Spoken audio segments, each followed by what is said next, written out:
చాలాసార్లు మనం దేవుని సన్నిధి అనే మాట గురించి మనం నేర్చుకుంటాం. దేవుడి సన్నిధి అంటే దేవుడు ఉన్న స్థలము అని అర్థం. ఖచ్చితంగా కరెక్ట్గా ఒక పాయింట్లో చెప్పాలంటే ఆయన ఉన్న స్థలం, ఆయన యొక్క సన్నిధి అనేది ఆయన స్థలం. చాలాసార్లు మన జీవితంలో మిగిలిన విషయాలకు ఉన్నటువంటి ఆరాటం దైవ సన్నిధి గురించి ఉండదు, ఎక్కువ మందిని గమనిస్తే కనుక. అయితే మనకి దైవ సన్నిధి కొరకైన ఆశ ఉండాలి, దేవుని సన్నిధి కొరకైనా కోరిక ఉండాలి, దేవుని సన్నిధి కొరకైనా తృష్ణ ఉండాలి. నేను ఒక పాయింట్ చెప్తాను, జాగ్రత్తగా. అసలు ఆత్మీయ జీవితంలో చాలాసార్లు మనందరం కూడా ఒక సాక్ష్యం ప్రతి ఒక్కరూ చెప్తాం. ఏం సాక్ష్యం చెప్తామంటే, చాలా మంది చెప్తారు. ఇప్పుడు ఎక్కడికైనా మీటింగ్కి వెళ్ళి వాకింగ్ చెప్తున్నాను అనుకోండి, వచ్చేస్తామంటే ఆ గమ్ముకుని ఎవరో ఒకళ్ళు వస్తారు, వచ్చి మా కోసం ప్రార్థన చేయండి అని అడుగుతారు. అప్పుడు నేను ఏ విషయం ప్రార్థన చేయమంటారో అని అడుగుతాను. అప్పుడు వాళ్ళు ఏం చెప్తారంటే, మేము దేవుళ్ళలో బాగా ఎదిగేటట్లుగా ప్రార్థన చేయండి అని అడుగుతారు. దేవుళ్ళలో ఎదగటానికి ఒకే ఒక పాయింట్ ఏంటంటే, నీవు దేవుని సన్నిధిలో ఉంటేనే దేవునిలో ఎదుగుతాము. ఒక చక్కటి పాయింట్. చాలా మంది మనం కూడా దేవునిలో ఎదగాలని ప్రార్థన చేయాలి, మా ఇంట్లో ఉన్న వాళ్ళందరూ ఎదగాలి, నేను కూడా ఎదగాలి, అలా ఎక్కడికి వెళ్ళినా సరే చాలా మంది ఇదే ప్రేయర్ పాయింట్ అడుగుతారు. కానీ ఎదగాలి అని అంటే కనుక నీవు దేవుని సన్నిధిలో ఉంటేనే ఎదగటానికి అవకాశం ఉంటుంది తప్ప, నీవు దేవుని సన్నిధిలో ఉండకపోతే దేవునిలో ఎదగటం అనేది అసాధ్యమైన విషయం. క్లాసులకి అటెండ్ అవ్వకుండా, నీవు పాఠాలు వినకుండా బాగా పరీక్ష రాసి ఫస్ట్ ర్యాంక్ తెచ్చుకోవడం ఎంత కష్టమో పిల్లలకి, మనకి కూడా దేవుని సన్నిధిలో ఉండకుండా, దేవుని సన్నిధికి రాకుండా, దేవుని సన్నిధిని అనుభవించకుండా ఎదగాలి అనుకోవడం కూడా అంతే కష్టం. మనకి జయ జీవితం అనేది ఉండదు అనే విషయాన్ని నేను మీకు జ్ఞాపకం చేస్తాను. అందుకే పాత నిబంధనలో మోషే అనే ఆయన ఒక మాట అన్నారు, సర్లే ఇంక మీ అందరూ కూడా కణానికి చేయాలండి అని చెప్పినప్పుడు మోషే ఏమని అడిగాడు దేవుణ్ణి, దేవా నీ సన్నిధిని మాతో కూడా ఉంచు. నీ సన్నిధి అంటే ఏం చెప్పాను, దేవుడు ఉన్న స్థలం అని చెప్పాను కదా, అంటే దేవుడు అని అర్థం. నీవు రాకపోతే మేము ఇప్పుడు దాకున్నాం కదా ఐగుప్తులో, అక్కడ ఉంచే మమ్మల్ని ఉంచేసే ఐగుప్తు దేశంలో. నువ్వు రాకపోవడం వల్ల ఏంటి, మేము వెళ్తే ఉపయోగం ఏముంది? నువ్వు ఉంటే కదా మాకు తోడుగా, నువ్వు తోడుగా లేకపోతే మేము పోతే ఏంటి ప్రయోజనం? అందుకని నీవు తప్పక రావాలి, నీ సన్నిధి మాకు తోడుగా ఉండాలి. ఒకవేళ లేకపోతే కనుక మమ్మల్ని ఐగుప్తులు ఉంచే ఇక్కడే ఉంటాం మేము, నీవు మాతో రామంటే అప్పుడు దేవుడు అన్నాడు, తప్పకుండా నువ్వు అడిగావు కదా, అందుకే నా సన్నిధి నీకు తోడుగా అని చెప్పి ఇశ్రాయేలు యొక్క ప్రయాణంలో దేవుడు వారికి తోడుగా దేవుని స్తోత్రం. 42వ కీర్తనలో కోరహు కుమారుని రాసిన కీర్తన కొంచెం దావీదు రాసిన కీర్తన లాగా కనిపిస్తా ఉంటుంది. ఆయన పుట్టోట్లో రాసిన ఆయన ఏం మాట్లాడారంటే కీర్తనలో, దేవుని సన్నిధికి ఎప్పుడు వచ్చేదమా అని వాళ్ళు ఆశతో తృష్ణతో ఎదురు చూస్తున్నాం అన్నారు. ఎక్కడికి వచ్చేది వాడి, ఎప్పుడు మేము దేవుని సన్నిధికి వెళ్ళాలి అని చెప్పి ఎంతో ఆశతో ఎదురు చూస్తున్నామని చెప్పి కోరహు కొడుకులు, కోరహుకైతే అలాంటి జీవితం పొందుకోలేకపోయాడు, కానీ వాళ్ళ కుమారులు మాత్రం చాలా దేవుని సన్నిధి పట్ల, అంటే మన పితరులు ఒకవేళ ప్రభువుని నమ్ముకోలేదు అనుకోండి, ఇప్పుడు మనం నమ్మాం కదా, మనకి దేవుని సన్నిధి పట్ల ఆశ ఆకాంక్ష ఎక్కువగా ఉండాలి. దేవుడు తోడుగా లేకపోతే ఏమవుతుందండి? మరి మోషే ఎందుకు అంత నాయకుడు అలాంటి పాడాడు, నువ్వు మాతో రా, నువ్వు మాకు తోడుగా ఉండు, లేకపోతే మేము ఐగుప్తులో ఉండిపోతాంలే, నువ్వు రాకపోతే మేము ఇక్కడి నుంచి పోమని ఎందుకు అలాంటి ఆ విధంగా అతను బ్రతిమాలడానికి కారణం ఏంటో, దేవుడు తోడుగా లేకపోతే ఏం జరుగుతుంది, దేవుడు తోడుగా ఉంటే ఏం జరుగుతుంది, ఈ రోజు మనకి సందేశం. దేవుని స్తోత్రం. హల్లెలూయా. దేవుడు తోడుగా లేకపోతే, దేవుడి యొక్క సన్నిధి మనకి లేకపోతే చాలా ప్రమాదము అనే విషయాన్ని నేను మీకు జ్ఞాపకం చేస్తాను. అపోస్తుల కార్యాలు 3వ అధ్యాయంలో ఒక అబ్బాయి కనిపిస్తూ ఉంటాడు, 40 సంవత్సరాల వయసు పైబడిన ఆయన కదండి. అతని వయసు అపోస్తుల కార్యాలు 3వ 3వ అధ్యాయంలో ఒక వ్యక్తిని మనం చూస్తామండి. అతను వయస్సు దాదాపు 40 సంవత్సరాల పైన ఉన్నది. అపోస్తుల కార్యాలు 3వ అధ్యాయంలో అతను 40 సంవత్సరాల పైబడి, చాలా జాగ్రత్తగా వినండి వాక్యాన్ని, ఇది ఒక ఆత్మీయ మేల్కొల్పు అన్నమాట మన జీవితాన్ని. ఎప్పుడు దేవుడు తోడుగా ఉండాలి, దేవుడి సన్నిధి ఉండాలి అనేది మనం కోరుకోవాలి. ఆత్మీయ జీవితంలో ఎదగటానికి, వర్ధిల్లటానికి నీవు దేవుని సన్నిధిలో ఉంటేనే ఎదుగుతావు, వర్ధిల్లుతావు. అంతకంటే వేరొక పద్ధతులు లేనే లేవు. సరే, ఇక్కడ 40 సంవత్సరాల పైబడి అంటే పుట్టుక నుంచి ఇతను కుంటివాడని వాక్యంలో రాసు. ఈయన శృంగారం అనే ఒక చర్చి దగ్గర అడుక్కోవడానికి కూర్చున్నాడు. వయసు ఎంత పైబడి ఉంది అనుకున్నాం మనం? 40 సంవత్సరాల పైబడి వయసు. ప్రతిరోజు కుండతరు కదండి, ప్రతిరోజు కూడా పాపం కొంతమంది ఇతన్ని ఆ మందిరం దగ్గర వదిలిపెడతాము. ఎందుకు? దేనికండి? భిక్షమెత్తు దానికోసమని ప్రతిరోజు వదిలిపెడతారు. ఎందుకంటే నడవలేడు కదా ఆయన. అందుకే చెప్పి, అంటే అతను చిన్నప్పుడు ఎంత వయసు నుంచి కూర్చోబెట్టడం ప్రారంభించారో ఈ అధ్యాయంలోకి వచ్చేటప్పటికి అతనికి 40 సంవత్సరాలు పైబడి వయసు వచ్చేసింది. అన్ని సంవత్సరాల నుంచి దేవాలయం ముందే కూర్చున్నాడు. ఎవరు వెళ్తున్నారో తెలుసు, పేదలు వెళ్ళడం తెలుసు, యోహాను వెళ్ళడం తెలుసు. ఆ 3 గంటలకు కానీ దేవాలయంలోకి ఎవరెవరు వెళ్తున్నారో తెలుసు, ఎవరెవరు బయటకు వస్తున్నారో తెలుసు. తెలుసా తెలీదా? తెలుసు, అన్నీ కూడా అతనికి తెలుసు. ఎందుకంటే అదే కదా పని. ఎవరో ఒకరికి కొంచెం డబ్బులు ఏమో వేస్తా ఉంటుంటే ఆయన తెచ్చుకుంటాడు. సాయంత్రం మళ్ళీ తీసుకెళ్ళిపోతారు. మళ్ళీ నెక్స్ట్ డే మార్నింగ్ మళ్ళీ తీసుకొచ్చి అతనికి కూర్చోబెట్టి, అది నడవలేడు కాబట్టి అతను తీసుకొని వచ్చి మళ్ళీ కూర్చోబెడతారు. అతనికి వేసిన డబ్బులు అవన్నీ పట్టుకొని మళ్ళీ వెళ్తాడు అనమాట. ప్రతిరోజు దినచర్య అదే అతను.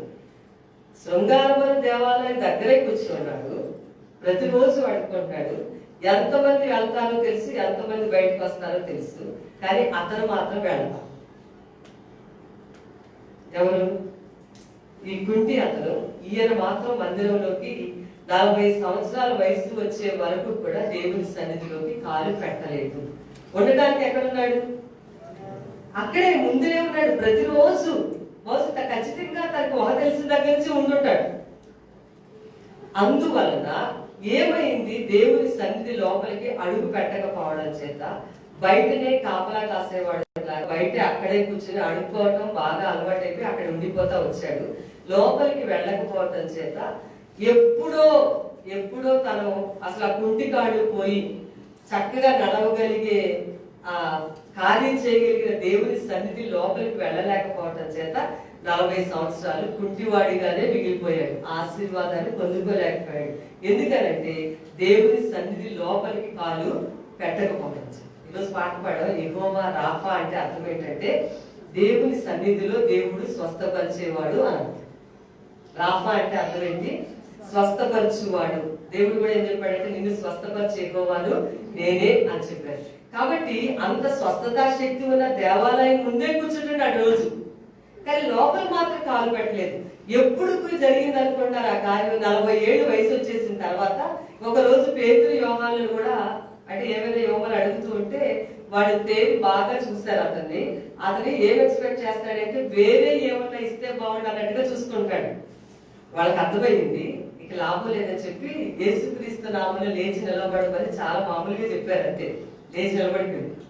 దేవుని స్తోత్రం, హల్లెలూయా. ఇక్కడ దైవ సన్నిధికి దేవాలయం ముందులోనే ఉన్నాడు. ఆ ముందే కూర్చుంటాడు, అడుక్కుంటాడు. 40 సంవత్సరాలు ఎంత కష్టపడి ఉంటాడు ఆలోచించారా? అక్కడనే కూర్చుండిపోయి ఆ కుంటి కాళ్ళతోనే బాధపడిపోతూ అంత 40 సంవత్సరాలు బాధ అనుభవించాడు. ఆ 40 సంవత్సరాల లోపులో ఏ రోజైనా సరే ఆ కాలు తీసి దేవాలయం లోపలికి పెడితే ఆ రోజు ఎప్పుడూ అద్భుతమైన స్వస్థత అతనికి వచ్చి ఉండేది. కాబట్టి దేవుని సన్నిధికి దగ్గరలో ఉన్న వెళ్ళలేని భయంకరమైన పరిస్థితులు, మనకి ఇప్పుడు అనుకూలతలో ఉన్న, మనం ఎంతో చక్కగా దైవ సన్నిధికి వచ్చే అవకాశం ఉన్నా దాన్ని ఉపయోగించుకునే పరిస్థితులు ఉంటే అది ఎంతో ప్రమాదం. అంటే రావాల్సిన దీవెన అనేది రాకుండా పోతుంది అన్నమాట. ఇంకొక విషయం చెప్తాను, దేవుని యొక్క సన్నిధిని అసలు మనకి దూరం చేసేది ఏంటంటే పాపం. హృదయ అంతరంగంలో ఉన్న పాపము. ఆదాము ఎప్పుడు దేవునితో ప్రతి సాయంకాలం పూట దేవునితో నడుస్తూ వచ్చాడని వాక్యంలో రాసిందా? చెప్పిన మాట వినలేని కారణం చేతనే దేవుడు దూరం అయ్యాడు కదండి. పాపం అప్పుడే కదా ప్రవేశించింది అనుకున్నాం మనం. ఏంటి పాపం అనే మాట గొప్పగా అనుకోకండి. చెప్పిన మాట వినలేదు. దేవుడు చెప్పిన మాట, అక్కడ కొండ కాయ కాదు, చెప్పిన మాట వినలేదు అనమాట. అది అక్కడ జరిగిన పొరపాటు. అందుకని దేవుడు ప్రతిరోజు సంచారం చేసే ఆ సంబంధాన్ని, ఆ అనుబంధాన్ని ఆదాము కోల్పోయి భయంకరంగా కష్టపడే స్థలానికి నెట్టివేయబడ్డాడు. అలా దేవుడు దూరం అయ్యాడు. చాలా పాపం అనేది చాలా దూరం చేస్తాడు. సంసోని అని ఆయన బైబిల్లో ఉన్నాడు. ఆయనకి దేవుడు అతను విడిచిపెట్టేశాడు అనే విషయం కూడా అర్థం కాదు. అంటే దేవుని సన్నిధి అతనికి దూరం అయిపోయింది, దేవుడు తనతో లేడు, దేవుడు తను విడిచిపెట్టాడని కూడా అర్థం చేసుకోలేనంత దిగజారిపోయిన పరిస్థితుల్లో సంసోని జీవితం ముగిసిపోయింది. ఇంకొక ఆవిడ చెప్తారు బైబిల్లో, ఫీనెహాసు భార్య అనే ఆవిడకి మాత్రం, ఒక స్త్రీ, ఆమెకు మాత్రం మందసాన్ని ఫిలిష్తీని పట్టుకెళ్ళిపోతే దేవుడు వెళ్ళిపోయాడు అని ఆవిడకి అర్థమైంది.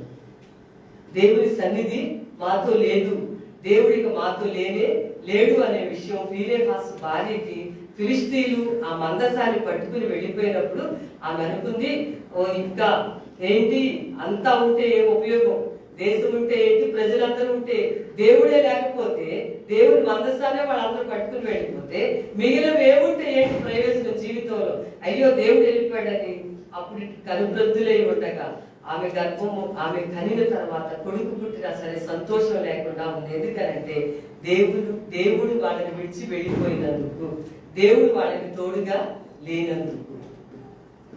అర్థమవుతుందండి? దేవుడి సన్నిధి లేకపోతే, దేవుడు తోడుగా లేకపోతే ఎంతో ప్రమాదకరమైన విషయం. అందుకే ఆది కాండంలో యాకోబు చాలా చక్కటి మాట వాడాడు. 31వ అధ్యాయం 42వ వచనంలో దైవ సన్నిధి, దేవుడు 31వ అధ్యాయం చూడండి 42వ వచనంలో అక్కడ రాస్తుంది, నా తండ్రి దేవుడు అబ్రహాము దేవుడు, ఇస్సాకు భయపడిన దేవుడు నాకు తోడై ఉండని ఎడల నిశ్చయముగా నీవు నన్ను బట్టి చేతులతోనే పంపివేసేదవు. దేవుడు నా ప్రయాసములు, నా చేసిన కష్టములు చూసి పోయిన రాత్రి నేను గద్దించిన లాభాలతో చెప్పాను. ఇంకా ఏం జరుగుతుందో తెలుసా? దేవుడు సన్నిధి నీకు లేకపోతే, దేవుడు లేకపోతే ఏం జరుగుతుంది అని అంటే వట్టి చేతులతోనే మిగిలిపోవాల్సి ఉంది. ఇక్కడ అంటున్నాడు యాకోబు, నా తండ్రి దేవుడు అబ్రహాము దేవుడు, ఇస్సాకు భయపడి ఏ దేవుడిని మా పితరులు ఆరాధన చేశారో ఆ దేవుడు నాకు తోడుగా ఉన్నాడు. ఒకవేళ తోడే ఉండకపోతే నా పరిస్థితి ఎలా ఉండేదంటే, నువ్వు నన్ను బట్టి చేతులతోనే పంపేసేవాడవు అని వాళ్ళ మామగారితో లాభాలతో చెప్తున్నాడు. అతను లాభాల నుంచి బయటకు వచ్చిన సందర్భంలో దేవుడు బిడ్డరా బాగా గుర్తు పెట్టుకోండి, దేవుడు అందుకే బైబిల్లో సామెతలు యెహోవా ఆశీర్వాదము ఐశ్వర్యం ఇచ్చును, నరుని కష్టము చేత ఉన్న ఆశీర్వాదం ఎక్కువ అవ్వదు. దేవుడి సన్నిధి మానేసి దేవుడి సన్నిధి విడిచిపెట్టేసి ఏదో చేసేద్దాము అనుకున్నట్లయితే యెహోవా ఆశీర్వాదమే ఆశీర్వాదం, యెహోవా ఆశీర్వాదమే ఐశ్వర్యం ఇస్తుంది. అందుకే ఇక్కడ యాకోబు అంటాడు, నీవు నన్ను, నా దేవుడు నాకు తోడుగా ఉండకపోతే వట్టి చేతులతో నీవు నన్ను విడిచిపెట్టేసి వెళ్ళిపోయేవాడిని.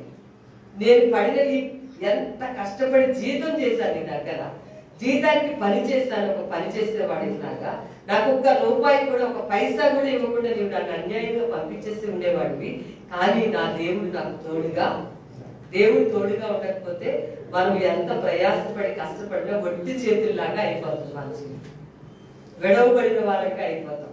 వట్టి చేతులు ఖాళీగా, ఎంత కష్టపడినా చేతులు కష్టార్జితాన్ని నువ్వు అనుభవిస్తావనే ఆశీర్వాదం పొందుకోలేని వారంగా ఉంటాము. అయితే అందుకే దేవుని సన్నిధి లేకపోతే చాలా ప్రమాదకరం అనే విషయాలు చెప్తున్నారు. దేవుని సన్నిధి లేకపోతే ఏమవుతుంది అనే పాయింట్లు చెప్తున్నారు. ఇప్పుడు 51వ కీర్తనలో అందుకే దావీదుకి చాలా భయం వేసింది అనమాట. 51వ కీర్తనలో చక్కటి మాట రాస్తాడు. ఏమంటాడండి అక్కడ 10వ వచనం, దేవా నా యందు శుద్ధ హృదయము కలిగ చేయుము, నా అంతరంగంలో స్థిరమైన మనస్సును నూతనముగా పుట్టించుము, నీ సన్నిధిలో నుండి నన్ను త్రోసివేయకుము, నీ పరిశుద్ధాత్మను నా యందు నుండి తీసివేయకుము. దేవుని సన్నిధి అతన్ని విడిచి వెళ్ళిపోయిన విషయం అర్థమైంది దావీదుకి. ఎందుకు అర్థమైంది? అతను చేసిన పని దేవునికి వ్యతిరేకమైనటువంటి పని చేసి, ఆ ఫుట్ నోట్ లో చూడండి చిన్న అక్షరాలు రాస్తారు కదా, 51వ కీర్తనలో చిన్న అక్షరాలతో ఏం రాస్తుంది? ఎప్పుడు రాశాడట ఆయన కీర్తన? దావీదు బత్షెబా యొద్దకు వెళ్ళిన తరువాత నాతాను ప్రవక్త అతని యొద్దకు వచ్చినప్పుడు అతడు రచించిన కీర్తన. ఎవరి దగ్గరికి వెళ్ళిన తర్వాత? బత్షెబా అనే ఆమె దగ్గరికి వెళ్ళి పాపము పొరపాటు చేసిన తరువాత ఆ తర్వాత హాయిగా ఎవ్వరు చెప్పనంత కాలం నేను గొప్పగా ఉన్నాను అనుకున్నాడు. నాతాను ప్రవక్త వచ్చి ఏం చెప్పాలో అంతా కూడా చెప్పాడు.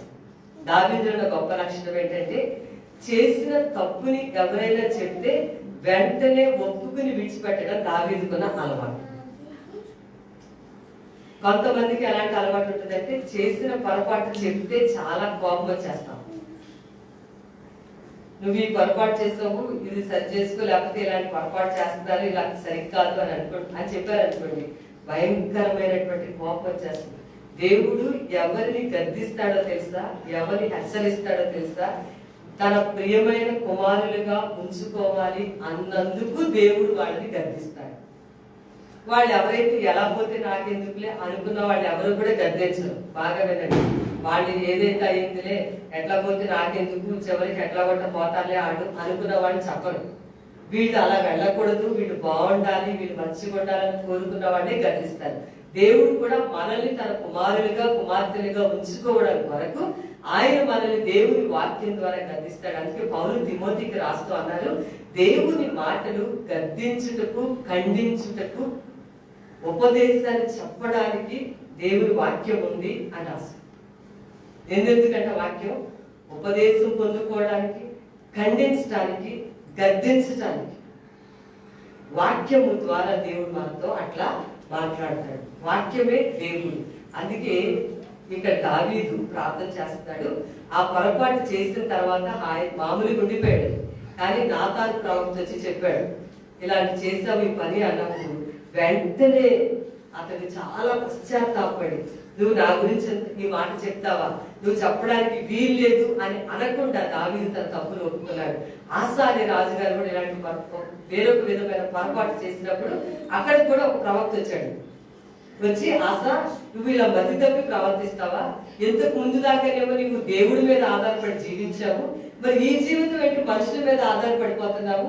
నువ్వు మనుషుల మీద ఆధారపడి మనుషుల్ని ఆశ్రయించి మనుషుల కాడు పట్టుకున్నావు కాబట్టి నువ్వు ఇక నుంచి నీకు యుద్ధాలు వస్తాయని చెప్పు. నీకు మతి తప్పి ప్రవర్తించావు. దేవుడు అందరి హృదయాంతరంగాలు ఎరిగిన వాడు, నీకు అది అర్థం కావట్లేదా? నువ్వు జీవితంలో ఎంతకాలం బాగానే ఉన్నావు కదా, ఎంతకాలం దేవుడు చెప్పినట్లే చేసావుగా, ఇప్పుడు ఏమైందని చెప్పి నువ్వు దేవుడు వదిలేసి మనుషుల్ని ఆశ్రయించడం మొదలు పెట్టావు, రాజులను ఆశ్రయించడం మొదలు పెట్టావు, రాజులను సహాయం చేయమన్నావు. నువ్వు దేవుడితో ఒక మాట నువ్వు చెప్పకుండా నీకు ఈ విషయంలో దాని బైబిల్ అంది మతి తప్పి ప్రవర్తించుట అన్నాడు. నేను అనలేదండి, రాజు గురించి చదివితే రాజుల గురించి, ఆసారాజు యోధారాజు గురించి రాసి అతనికి బాగా అట్లా చెప్పాడని అతను చేసింది అదే పని.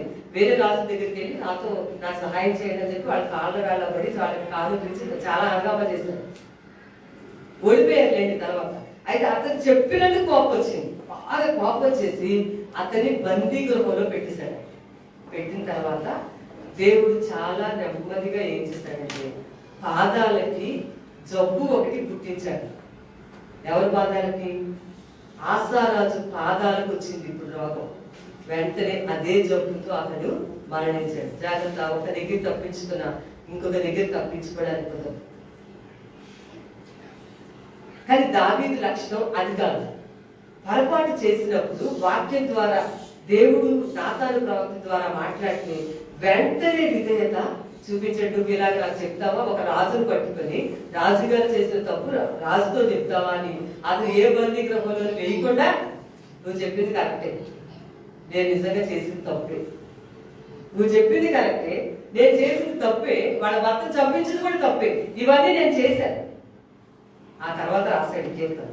అప్పుడు అర్థమైంది అతనికి, దేవుడు తను విడిచిపెట్టేశాడని అర్థమయ్యి అక్కడ అంటున్నాడు, నీ సన్నిధిలో నుంచి నన్ను త్రోసివేయి, నేను చేసిన పొరపాటు నన్ను క్షమించు ప్రభా, నేను చేసిన తప్పే, నన్ను క్షమించు, నీ సన్నిధిలో నుంచి మాత్రం నన్ను బయటికి మాత్రం పంపేయి, ఎప్పుడు నేను నీ సన్నిధిలో ఉండేటట్టుగా. అలా ఏడ్చి ప్రలాపించి దుఃఖపడి చాలా పశ్చాత్తాపడి ప్రార్థన చేస్తాడు. దేవుని స్తోత్రం. అందుకే అపోస్తుల కార్యాల్లో దేవుడు కొత్త నిబంధనలో దావీదు గురించి ఏం చెప్పాడంటే, దావీదు నా హృదయానుసారుడు, నాకు ఇష్టమైంది ఏదో దావీదు అదే చేస్తాడని. మరి ఏంటి అంటే ఎంత పశ్చాత్తాపడతాడంటే ఇంకెప్పటికీ నేను అలా దిగరంటాడు అనమాట. అంటే ఎదురు తిరగడు. దావీదులో ఉన్న గ్రేటెస్ట్ పాయింట్ ఏంటంటే ఎదురు తిరగడు. అవును, నువ్వు చెప్పింది 100% కరెక్ట్, నేను చేశాను అవన్నీ. అతను పంపించేసిన తర్వాత ఏడ్చి ఏడ్చి ఏడ్చి పశ్చాత్తాపడి, దేవాన్ని సన్నిధిలోంచి మాత్రం బయటకు తీసుకెళ్ళగా, నేను చేసిన పొరపాటు, నన్ను క్షమించు ప్రభా అని పశ్చాత్తాపడి, నీ సన్నిధిని మాత్రం దూరం చేయదు, నువ్వు నాకు దూరంగా వెళ్ళిపోబాకు, వెళ్ళదు ప్రభా, ఇప్పటిదాకా నువ్వు నాకు ఉన్నావు కాబట్టి నేను బ్రతికిపోయాను, నువ్వు నాకు విడిచిపెట్టి వెళ్ళావంటే మాత్రం నేను ఈ భూమి మీద అసలు బ్రతకలేను, రాజరిక పని చేయలేను, నా సింహాసనం తలతలాలు ఉండదు కాబట్టి నన్ను క్షమించు అని పశ్చాత్తాపడి 51వ కీర్తనలో రాసి. అప్పుడు దేవుడు, నువ్వు ఎంత పశ్చాత్తాపడినా నేను ఆలకించను అనడు దేవుడు. బాగా వినండి, నువ్వు ఎంత పశ్చాత్తాపడినా ఎంత ఏడ్చినా నేను విననే వినను. కొంతమంది మనుషుల దగ్గరికి వెళ్ళినప్పుడు ఇలాంటివి ఎదుర్కొంటా ఉంటాను, అలా విననే వినరు అనమాట. నేను విననే వినను అంటారు. కానీ దేవుడు విని తప్పకుండా మళ్ళీ ఇంకొక అవకాశాన్ని ఇచ్చాడు. మళ్ళా దావీదు అద్భుతమైన దేవుని యొక్క అభిషేకాన్ని, దేవుని యొక్క సన్నిధిని అతను తన జీవితంలో పొందుకున్నాడు. దేవుని స్తోత్రం, హల్లెలూయా. కాబట్టి దేవుని బిడ్డలారా, దేవుడు లేకపోవడం వల్ల, దేవుడు లేడనే అవగాహనలో ముగింపు వచ్చింది సంసోనికి. ఆదాము చేసిన పొరపాటు వల్ల దేవుడు దూరం అయిపోయాడు, దేవుని సన్నిధి దూరం అయిపోయింది. ఫీనెహాసు భార్యకి ఆ మందసాన్ని పట్టుకుని వెళ్ళిపోయినందుకు దేవుడు వాళ్ళతో లేరు, ఎంతమంది ఉంటే ఏంటి ప్రయోజనం అని ఆమె చాలా దుఃఖపడిపోయింది, దేవుడు లేడు అనే విషయాన్ని. ఈరోజు దావీదు విషయంలో కూడా మనం చూసినట్లయితే మళ్ళీ పొందుకున్నాడు. ఈరోజు మనం కూడా దేవునికి ఇష్టం లేని విషయాలు చెప్పారు కదా, ఏమైనా ఉన్నట్లయితే వాటిని ఒప్పుకొని పెద్ద పాపం, పెద్ద పెద్ద తప్పులు, చిన్న చిన్న తప్పులు అని కాదు. చూడండి, ఈరోజు మనం కీర్తనలో కూడా విన్నాము, ఆ ట్రాన్స్లేషన్ లో చిన్న చిన్న పొరపాట్లు అని కూడా రాస్తుంది. మనం దొంగతనము అనే మాట ఒక పెద్ద దానికి వాడతాం కదండి. దొంగతనం చేయట అనే మాటని ఎలా వాడతామండి? ఏదైనా పెద్ద పెద్ద దొంగతనాలు చేసినప్పుడు దొంగతనం అనే మాటని వాడతాం. కాదు అని చెప్తూ ఆఫీస్లో ఉద్యోగం చేసేటప్పుడు కానీ ఎక్కడైనా సరే మనకి సంబంధించినది కాని దాని వైపు మనం చూడకూడదు, మనం తీసుకోము. మనది కాదు అంటే అది మనది కానప్పుడు దాని జోలికి వెళ్ళకూడదు. అది పెన్ అయినా, పిల్లలు పెన్సిల్ అయినా, పుస్తకం అయినా, కాగితం అయినా, ఏదైనా సరే దాని జోలికి వెళ్ళకూడదు. అవి కూడా దేవుడి దృష్టికి అవి లెక్క ఉందనే విషయాన్ని నేను మీకు జ్ఞాపకం చేస్తాను. కాబట్టి ఈరోజు ప్రతి చిన్న విషయంలో అంటే ఫైన్ గా ఉండటానికి మన జీవితాలను మనం దేవుని యొక్క సన్నిధి కలిగి ఉండాలి. దేవుని సన్నిధిని కలిగి ఉంటేనే మనకు విజయం కలుగుతుంది. దేవుని సన్నిధి లేకపోతే వీళ్ళందరూ కూడా 40 ఏళ్ల పాటు ఎదురుగుండానే కూర్చుని ఉన్నాడు, కానీ లోపలికి వెళ్ళకపోవడం చేత 40 ఏళ్ల పాటు కుంటివాడిగా ఉండిపోవాల్సి వచ్చింది. కుంటితనంతోనే జీవించాడు. దేవుని సన్నిధికి ఎదగడానికి ఒకే ఒక మార్గం దేవుని సన్నిధిలో ఉండటం, దేవుడు మనకి తోడుగా ఉండుట. కాబట్టి పశ్చాత్తాపడి ఎప్పుడైనా సరే ఎప్పుడు దేవుడు తోడుగా ఉంటే దేవుడు మనల్ని ఏ విధంగా బాగుతాడు, ఏ విధంగా మేలు చేస్తాడు. 3 పాయింట్లు చెప్పాను. దేవుడు తోడుగా ఉంటే దేవుడు అధికారాన్ని ఇస్తాడండి. చూడండి, నెహెమ్యా గ్రంథం 7వ అధ్యాయం 1వ వచనం. నెహెమ్యా గ్రంథం 7:1. ఫస్ట్ వన్, దేవుడు తోడుగా ఉంటే ఎటువంటి దీవెన కలుగుతుంది? దేవుని సన్నిధిలో కలిగి ఉంటే, మనం దేవుడు స్థలంలో మనం ఉంటే ఎటువంటి ఆశీర్వాదం ఉంటుంది? ఫస్ట్ పాయింట్, ఎటువంటి మేలు అంటే దేవుడు నిన్ను ఒక అధికారిగా ఉంచుతాడు. నెహెమ్యా గ్రంథం 7:1 చూడండి, నేను ప్రాకారమును కట్టి తలుపులు నిలిపి ద్వారపాలకులను, గాయకులను, లేవీలను నియమించిన పిమ్మట నా సహోదరుడైన హనానీకి, కోటకు అధిపతి అయిన హనన్యాకును యెరూషలేము పైన అధికారము ఇచ్చి తిని. హనన్య నమ్మకమైన మనుషుడు, అందరికంటే ఎక్కువగా దేవుని యొక్క భయభక్తులు కలవాడు. చూడండి, అధికారం ఒకరికి వచ్చింది. హనన్యాకి, హనానీకి యెరూషలేము పైన అధికారం వచ్చింది. దేనిపైన అధికారం వచ్చిందండి? యెరూషలేముకి పైన అధికారం ఇవ్వడం, ఒక అధికారం అనేది దేవుడిచ్చేది, ఒక ఉద్యోగం అనేది దేవుడిచ్చేది, ఒక జీతం అనేది దేవుడిచ్చేది, ఒక స్థానము అనేది దేవుడిచ్చేది. అందుకని ఇక్కడ రాస్తుంది అతడంతా చాలా నమ్మకస్తుడు, అందుకని అతడికి దేవుడి యొక్క భయభక్తులు కలిగిన వాడు కూడా. అందుకని చెప్పి అతడు యెరూషలేము పైన అధికారిగా దేవుడు అతన్ని నియమించాడు. ఇక్కడ నియమించింది నెహెమ్యా. అయితే దేవుడి యొక్క ఆలోచనతో నెహెమ్యా ఈ పనిని చేశాడు. ఈరోజు మన జీవితాల్లో మనం ఇతని గురించి చక్కటి మాట రాశారండి. అందరికంటే ఎక్కువగా దేవుని యొక్క భయభక్తులు కలవాడు. చాలా మంది దేవుని భయభక్తులు కలిగి ఉండొచ్చు, అందరికంటే ఎక్కువ భయభక్తులు ఉన్నాయట ఇతని పేరు హనన్య. అతనికి దేవుడు యెరూషలేము మీద అధికారాన్ని ఇచ్చాడని వాక్యం రాసింది. దినవృత్తాంతాలు మొదటి గ్రంథంలో 9వ అధ్యాయం 20వ వచనంలో నేను ఫీనెహాసు గురించి నేను మీకు చూపిస్తాను. చూడండి, అందరికి కూడా అధికారం ఇచ్చాడు దేవుడు. అధికారము, ఈ ఉద్యోగంలో నుంచి ప్రమోషన్ రావాలండి, అని నాకు ఇంకా రాదండి, నేను ఇక్కడే ఉండిపోతానండి, నా జీవితం ఇక్కడే ముగిసిపోతుంది అని అనుకుంటా ఉంటాం. కానీ అధికారం అనేది దేవుడి చేతుల్లో ఉందండి. చూడండి, 9వ అధ్యాయం 20వ వచనంలో ఎలియాజరు కుమారుడైన ఫీనెహాసు మునుపు వారి మీద అధికారి అయి ఉండెను, యెహోవా అతనితో కూడా ఉండేది. దేవుడు నీకు తోడుగా ఉంటే, దేవుడు మనకు తోడుగా ఉంటే, మనతో ఉంటే మనకి వచ్చే మొట్టమొదటి మేలు ఏంటంటే అధికారం. చెప్పండి ఏంటది? నేనేం అధికారంలో ఉన్నానండి, నేను ఎవరో కింద ఎప్పుడు పని చేసుకుంటా ఉంటానంటే కాదు, అక్కడ కూడా నేను ఒక అధికారిగా చేస్తాను. యోసేపుని బందీలో పెట్టారు, వాళ్ళందరినీ కలిపి జైలు పెట్టారు. జైల్లో ఉన్న వాళ్ళందరికీ అధికారి ఎవరు? యోసేపే. యోసేపుకి అప్పగించేస్తాడు అధికారి. యోసేపు, ఇప్పుడు జైల్లో ఉన్నావు కదా, ఈ జైల్లో ఉన్న వాళ్ళందరి మీద గురించి నువ్వే చూసుకోవాలి, నీకు అప్పగించేస్తానని చెప్పి. ఎంత విచిత్రమైన విషయం అంటే, అసలు దేవుడు ఎంత గొప్ప దేవుడు అంటే, ఇతన్నేమో ఏదో ఒక నెపం పెట్టి జైల్లో పెట్టారు. జైల్లో పెట్టినాడు, అట్లా జైల్లో ఉంటే జైలు అధికారి 2-3 రోజులు గమనించాడు యోసేపుని. ఓ బాబు, ఈ యోసేపు ఎంత నమ్మకంగా ఉంటాడేంటి, ఎంత పరిశుద్ధంగా ఉంటాడేంటి, ఎలాంటి అబ్బాయి ఇక్కడికి ఎందుకు వచ్చాడని. యోసేపు, ఇక నేనేం చూసుకోను, మొత్తం అన్ని నువ్వే చూసుకో, ఆయన పలానా వాడు ఎట్లా ఉన్నారు, వీళ్ళు ఎట్లా ఉన్నారు, ఈ జైల్లో అందరూ కుదురుగా ఉన్నారు లేదా, ఇక బాధ్యత అంతా నీదే. రావాల్సిన రోజు వచ్చాడండి యోసేపు. దేవుని స్తోత్రం, హల్లెలూయా. రావాల్సిన రోజు వచ్చాడు. ఐగుప్తు దేశంలో ఉన్నతమైన స్థానంలోకి, గొప్ప అధికారంలోకి వచ్చాడు. ఫరో తర్వాత స్థానం ఎవరిది? యోసేపుదే. ఫరో అన్నాడు, పేరుకే నేను ఫరోని, ఈ దేశం రాజుదే పేరుకి, అధికారాలన్నీ నీవే, నీవు ఎలా చెప్తే అలాగే, నీకు అనుసైగ ప్రకారమే మా దేశం నడవాలని చెప్పి. ఎందుకని? దేవుడు యోసేపు తోడుగా ఉండటం చేత, అతడు దేవుని సన్నిధిని కలిగి ఉండటం చేత యోసేపు అధికారి. నేను చెప్పినాను నెహెమ్యా, హనన్యాలు. ఇక్కడ ఫీనెహాసు కూడా గొప్ప అధికారిగా ఉన్నాడు అని బైబిల్లో రాస్తుంది. ఫీనెహాసు అధికారంలోకి ఎందుకు వచ్చాడు చెప్పంటారా? అన్య జనుల ఆచారాలని ఇశ్రాయేలు ప్రజలు వాళ్ళ గుంపులోకి తెచ్చారు. అన్య జనుల కట్టడలని, అన్య జనుల పద్ధతుల్ని, అన్య జనుల ఆచారాలని నిర్గమకాండంలో వాళ్ళు ఇశ్రాయేలు ప్రజల మధ్యకి ప్రజలు తీసుకొస్తే ఫీనెహాసు వెళ్ళి అలా చేయకూడదని ఎదిరించిన వ్యక్తి. అందుకనే దేవుడు అతనికి ఒక అధికారాన్ని ఇచ్చాడని వాక్యంలో రాయబడింది. ఈ ఫీనెహాసు అహరోనికి మానవుడు. దేవుని స్తోత్రం, హల్లెలూయా. ఎవరికి మానవుడు? అహరోనికి ఉన్న కొడుకుల్లో ఎలియాజర్ అనే కొడుకున్నాడు. ఎలియాజర్కి ఈ అబ్బాయి ఒక కొడుకు అనమాట ఫీనెహాసు.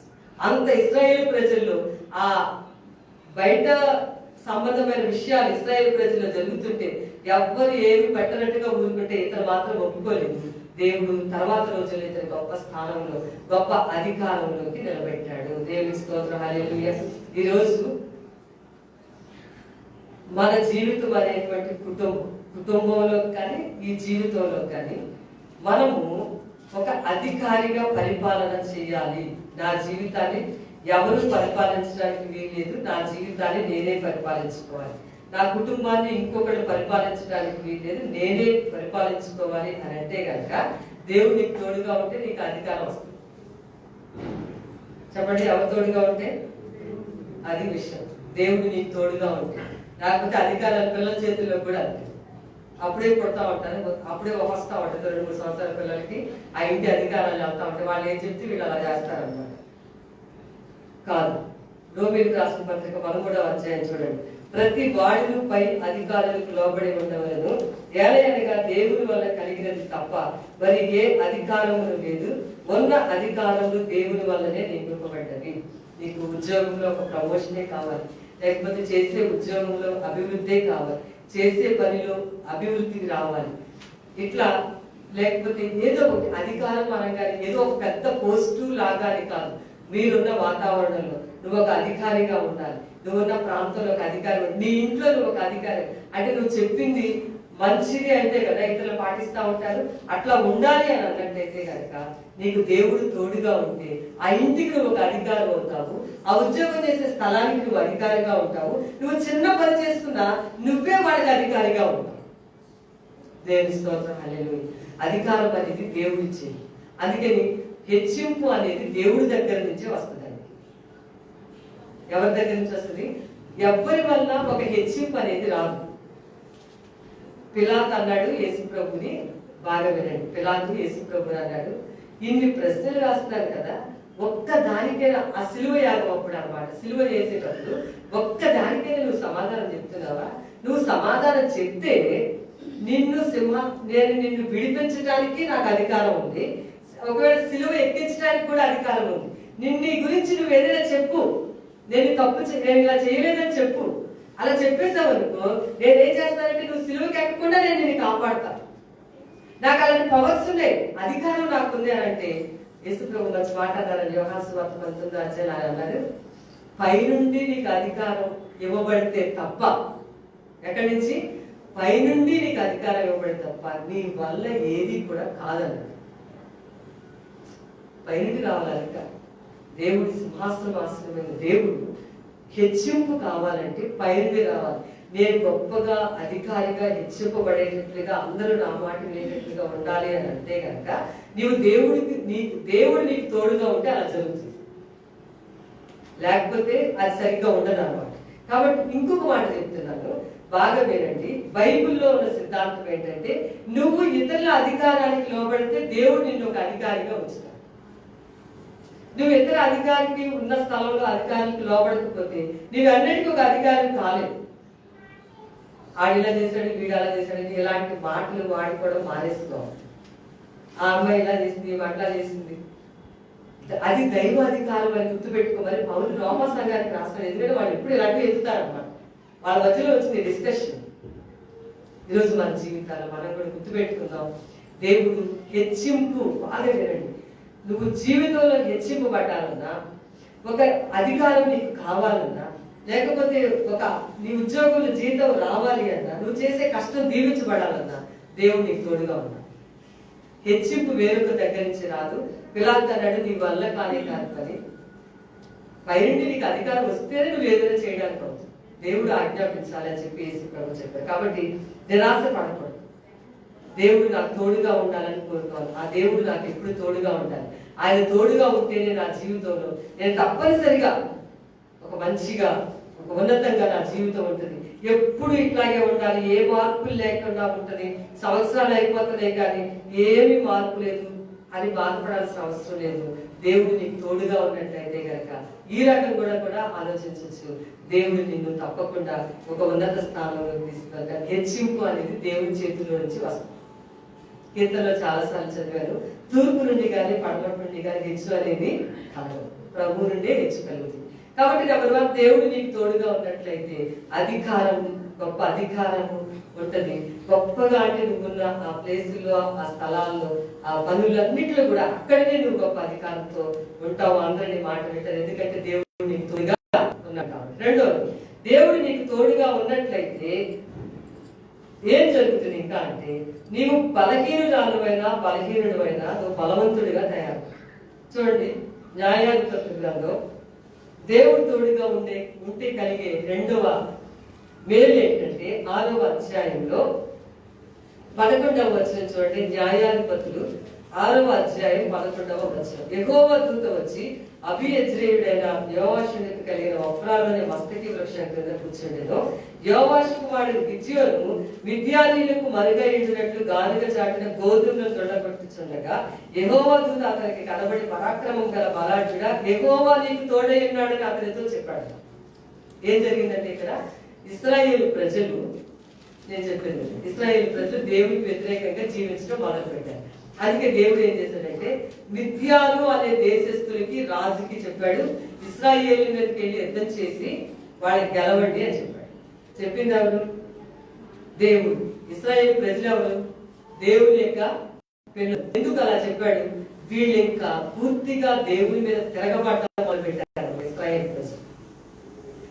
ఇశ్రాయేలు ప్రజలు దేవునికి ఇష్టం లేకుండా జీవించడం మొదలు పెట్టారు. అందుకే మిద్యాను వాళ్ళని ప్రేరేపిస్తే మిద్యాను వాళ్ళు వచ్చి ఇశ్రాయేలు మీద యుద్ధం చేసి వాళ్ళని లోపరుచుకుని వాళ్ళని బానిసలుగా చేశారు. అప్పుడు వాళ్ళు మిద్యాన్ని కనిపించకుండా పనులు చేసుకునేవారు రహస్యంగా. అలా రహస్యంగా గిద్యోను అనేటువంటి అతను గోధుమను దొండగొడతా ఉంటే దేవుడితో ప్రత్యక్షమై పరాక్రమం గల బలాఢ్యుడు అని పిలిచాడు. పిలిస్తే మేము పరాక్రమం గల బలాఢ్యులు అయితే గనక ఈ మిద్యానీయులు మమ్మల్ని ఎందుకు వెళ్తారు, మేము ఇలా రహస్యంగా మా గోధుమలు దొడగొట్టుకోవడం ఏంటి, మా పంటలు పండించుకోవడం ఏంటి అని చెప్పేసి అడుగుతుంటే, అవును దేవుడు నీకు తోడుగా ఉన్నాడు అని చెప్తూ 16వ వచనం చూడండి, అక్కడ బాగా రాశారు క్లియర్. నేను నీకు తోడైందును కనుక ఒకే మనిషిని హతము చేసినట్టు మిద్యానీయులు నీవు హతము చేయదు అని సెలవిచ్చాను. దేవుని స్తోత్రం, హల్లెలూయా.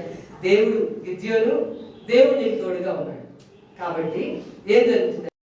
ఎంతమంది మిద్యానీయులు మిమ్మల్ని పరిపాలన చేస్తారు కదా, ఒక్క దెబ్బతో ఈ మిద్యానీయులు అందరినీ కూడా ఒక్క మనిషిని చంపినట్లుగా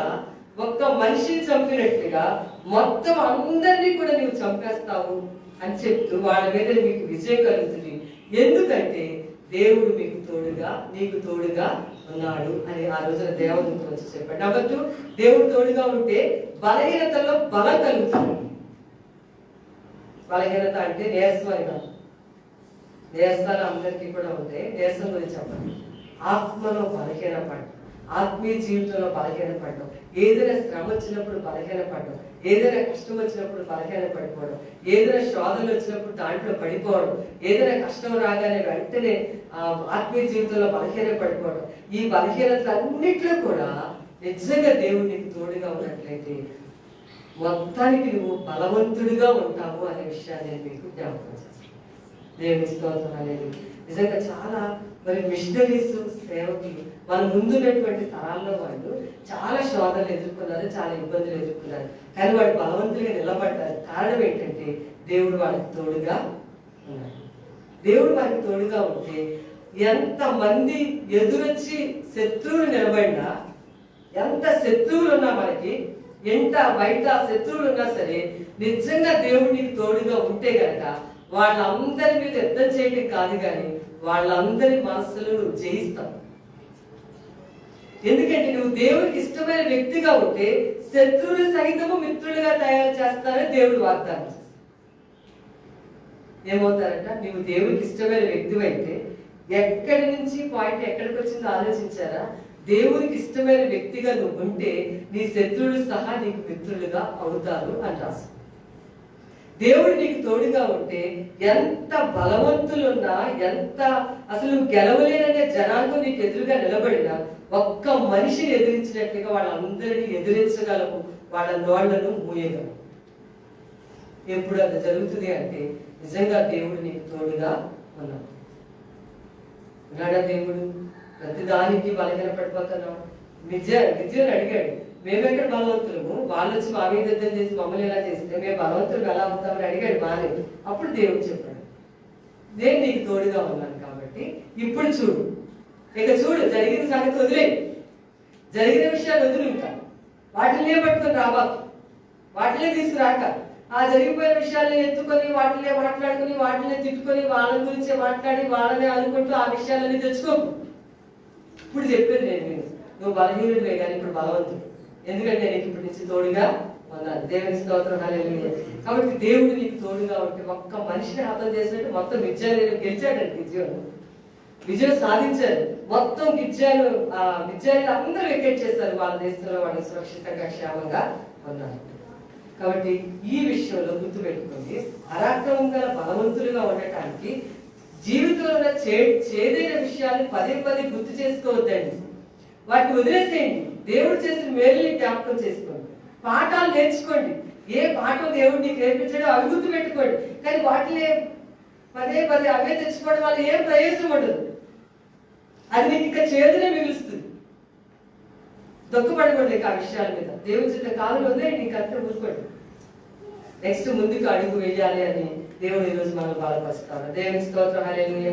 number 3 and last and important point, మూడో పాయింట్ ఏంటంటే, దేవుడు నీకు తోడుగా ఉంటే ఏ మనవి చేసినా దేవుడు నీకు సమాధానాన్ని ఇస్తాడు. ఎజ్రా గ్రంథం 7వ అధ్యాయం 6వ వచనం.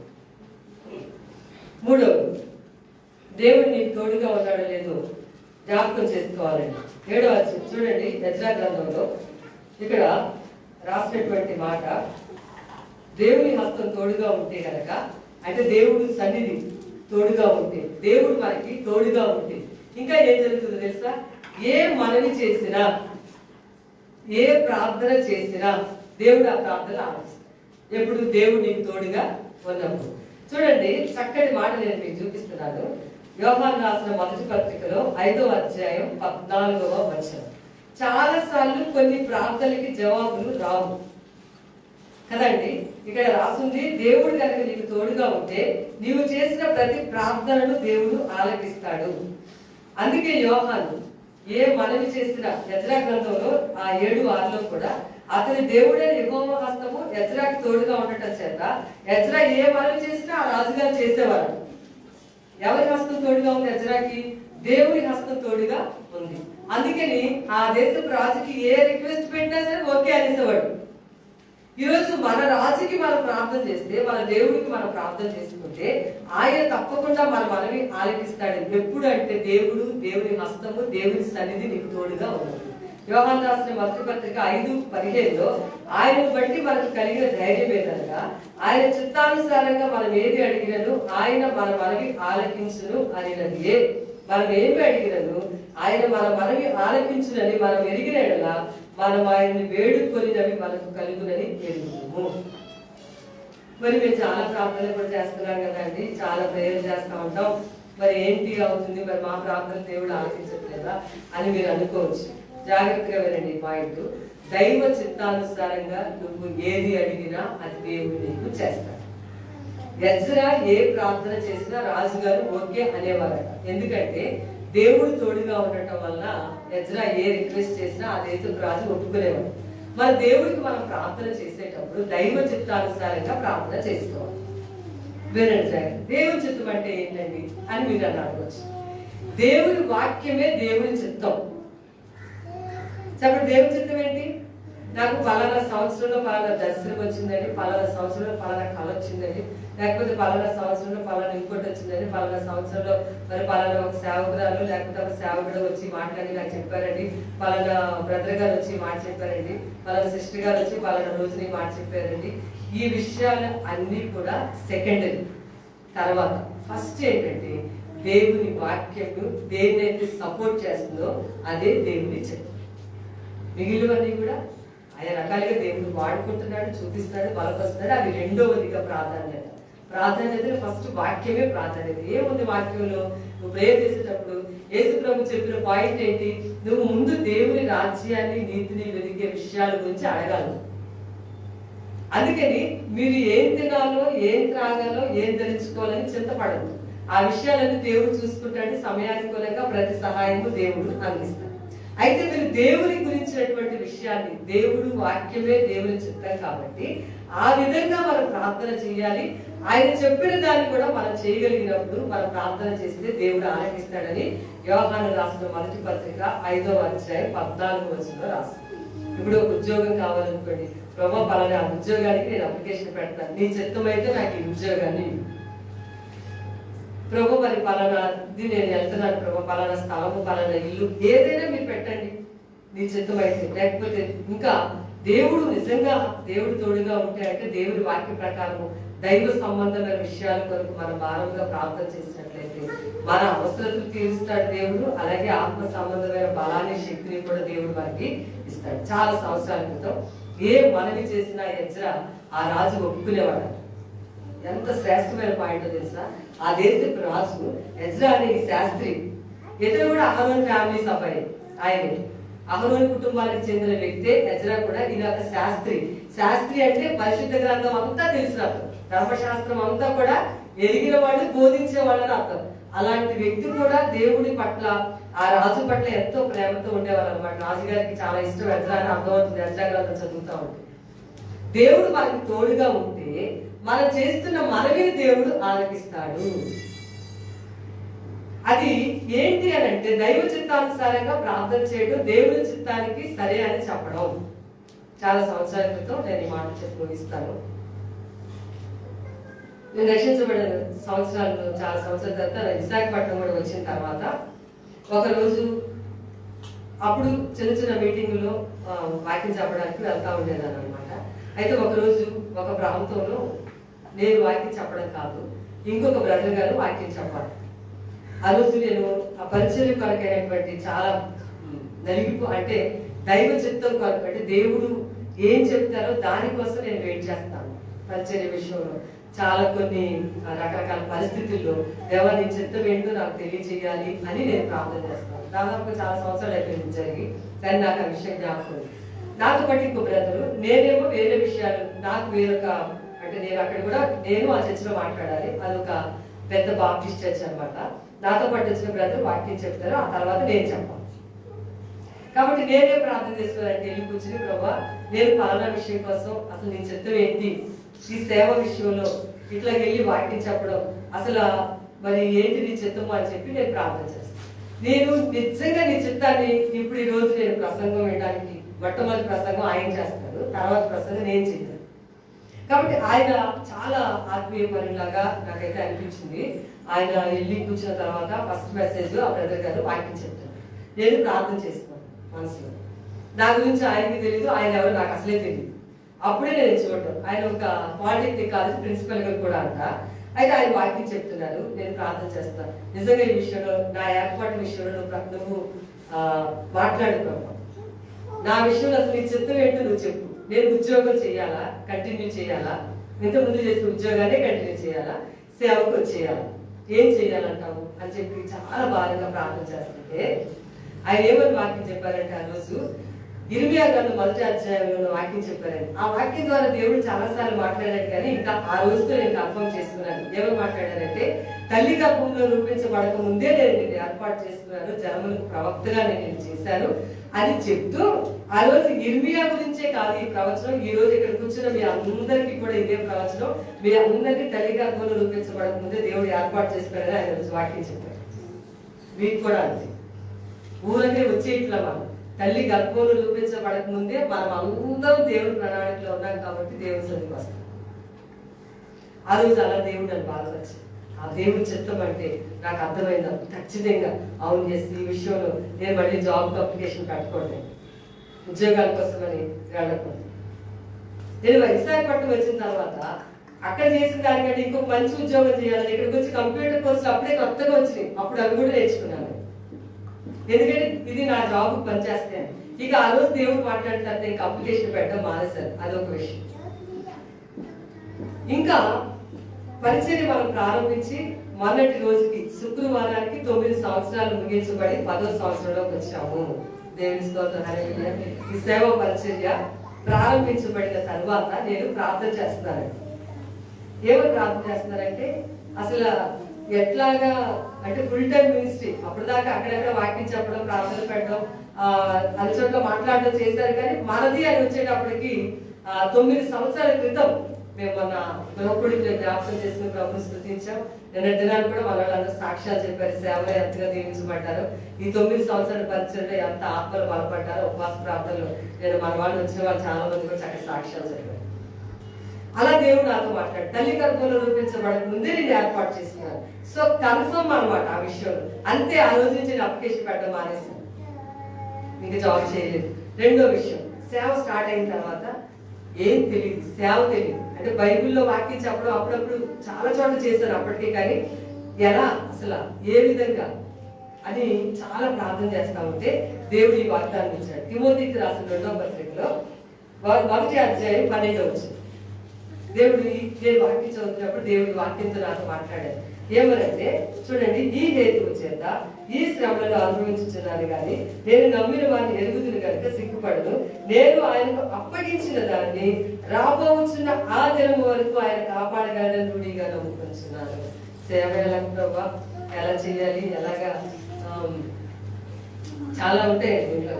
కాబట్టి ఎట్లా ప్రభావ మరి సహాయం చెయ్యి, నువ్వే మమ్మల్ని బలపరచాలి, వారు సహాయం చేయాలి అని చెప్పి 9 సంవత్సరాల క్రితం, అంతకుముందు వరకు ఎక్కడో ఒక దగ్గర వాక్యం చెప్పి రావడం వరకే చేశాను.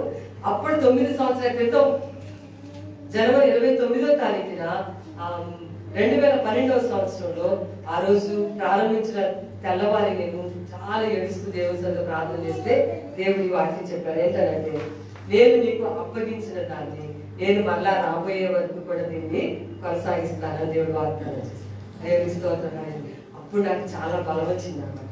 ఎందుకనంటే, నువ్వు దైవ చిత్తానుసారంగా ఏ మనవి చేసినా తప్పకుండా దేవుడు నీకు తోడుగా ఉన్నప్పుడు నీకు ఆన్సర్ వచ్చింది. మీరు కూడా వాక్యం వినేటప్పుడు ఏదో ఊరికి అట్లా వినేసి వెళ్ళిపోతున్నాము అన్నట్టుగా కాకుండా, దేవుడు దేవా ఈ రోజు నేను నాతో వాక్యం ద్వారా మాట్లాడే వాక్యము ఖండిస్తుంది, ఉపదేశిస్తుంది, తప్పులు సరిచేస్తుంది. చూడండి, మనకి ఏదైనా హెల్త్ ప్రాబ్లం వచ్చింది అనుకోండి, దాన్ని అలాగే ఉంచుకుని కప్పెట్టేస్తే ఏమవుతుందండి? ప్రమాదమా కాదా? అలాగే ఉంచుకుని ఎవరికి చెప్పకుండా దాసేసారనుకోండి, ఏమవుతుంది? ప్రమాదం వస్తుంది. అలా కాకుండా ఎక్కడ నీకు ఇబ్బంది ఉందో దాని తాలూకా దాన్ని చూపించుకుని ఆ మందులు వేసుకున్నప్పుడు తప్పకుండా ఆ రోగం కాస్త తగ్గుతుంది. అదే కదా జరిగేది. ఇప్పుడు ఏ క్యాన్సర్ కూడా ఉంటుంది, దాన్ని అలాగే ఉంచుకొని భయం వేసి డాక్టర్ దగ్గరికి ఉండిపోయారు అనుకోండి, అది నీ ప్రాణాన్ని తీసేస్తుంది. కానీ క్యాన్సర్ కూడా డీల్ అయిపోయి సంవత్సరాలు బ్రతుకుతున్న వాడు బోర్డు అంతమంది ఉన్నారు. ఎప్పటికీ కూడా చాలా మంది మేము జ్ఞాపకం చేసుకున్నాం. నిన్నటి రోజు కూడా బోర్డు అంతమంది గుర్తు చేసుకున్నాం. క్యాన్సర్ పేషెంట్స్ అయ్యి ఆ పుండుని తీసేసి ఖచ్చితంగా కరెక్ట్ గా సర్జరీ చేసిన వాళ్ళు ఇప్పటికి ఇంకా చాలా మంది కొన్ని సంవత్సరాల నుంచి బ్రతుకుతానే ఉన్నారు. ఏమవుతుంది? ఆ పుండు తీసేసినప్పుడు ఆ గాయం తగ్గిపోతుంది, నువ్వు మళ్ళీ ఆరోగ్యంగా ఉంటావు. నీలో తప్పు దిద్దడానికి దేవుని వాక్యం అలా పనిచేస్తుంది. మెడిసిన్ వేసుకుంటే చేదే ఉంటుందండి మందు ఎలా ఉంటుందండి? తీగా ఉండే మందులు ఉండవు. కొంతమందికి మందు వేసుకోవాలంటే భయం, ఎందుకంటే అది చేదుకుంటుందండి. అవును, కరెక్ట్, ఆ మందు చేదుకుంటుంది, కానీ లోపలికి వెళ్తే నీకు ఉపయోగపడదు. వాక్యం కూడా అంతే, తప్పులు దిద్దుతుంది, సరిచేస్తుంది, ఖండిస్తుంది అన్నమాట. మనం అలా తీసుకుంటే నిజంగా దేవుడు మనకి తోడుగా ఉంటే ఇలా ఏం మనవి చేసినా, ఇలా ఆత్మ సంబంధమైన విషయాల్లో మనవి చేయండి, లేకపోతే భూ సంబంధమైన విషయాల్లో మీకు ఏమైనా డౌట్లు ఉంటే అవి కూడా ప్రేయర్ చేసుకోండి. దేవుడికి తోడుగా ఉంటే దేవుడి ప్రతి ప్రార్థన కూడా ఆలోచిస్తాం. కాబట్టి ఈరోజు మన జీవితాల్లో దేవుని సన్నిధిలో నీవు లేకుండా నువ్వు ఎన్నడూ ఎదగలేవు, అభివృద్ధి చెందలేవు. ఆయన దైవ సన్నిధి అనే దాన్ని మనకి ఇచ్చారు. లేకపోయిన వాడి పరిస్థితి ఎలా అయిందో బట్టి చేతులతో మిగిలిపోతారు. దేవుడు తోడుగా ఉంటే ఈ గొప్ప మేలు దేవుడు మన జీవితాల్లో మనకి అనుగ్రహిస్తారు.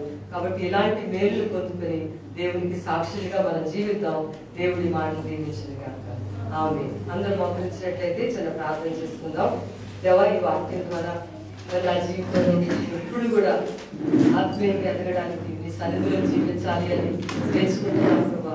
నీ సన్నిధిలో లేకుండా ఆత్మలో ఎదగటం అనేది అసాధ్యమని ఈ వాక్యంలో వింటున్నాం. కాబట్టి దేవా, నేను ఆత్మలో ఎదగాలి, ఫలించాలి ప్రభా. నువ్వు నరికివేసే చెట్టులాగా కాకుండా ఫలించే వృక్షంలాగా ఉండేటట్లుగా చేయమని ప్రార్థిద్దాం. మహాపరిశుద్ధుడైన తండ్రి, వందనాలు, స్తోత్రాలు. దేవా, నువ్వు మాకు తోడుగా ఉంటేనే ఈ యాత్రలో మేము ముందుకు వెళ్ళగలం ప్రభా. అందుకే మోషే ఎంత బ్రతిమాలాడు, నీ సన్నిధి ఒక తోడుగా వచ్చింది, ఒక విజయవంతమైన యాత్ర వాడిని కొనసాగించాలి. ఈరోజు మా జీవితాల్లో మా యాత్రలో కూడా నీ సన్నిధిని మీరు మాకు తోడుగా ఉంచండి. మీరు మాకు తోడుగా ఉండి మమ్మల్ని నడిపించండి. నీవు లేకపోతే మమ్మల్ని విడిచిపెడితే ఎంత ఘోరమో మేము మీ వాక్యంలో నేర్చుకున్నాం. ఆ విధంగా కాకుండా నీ సన్నిధిలో ఉండి జయ జీవితం కలిగి ఉండటానికి బలపరుచున్నాం. యేసయ్య నామములో అడిగి వేడుకొచ్చున్నాము తండ్రి. ఆమేన్.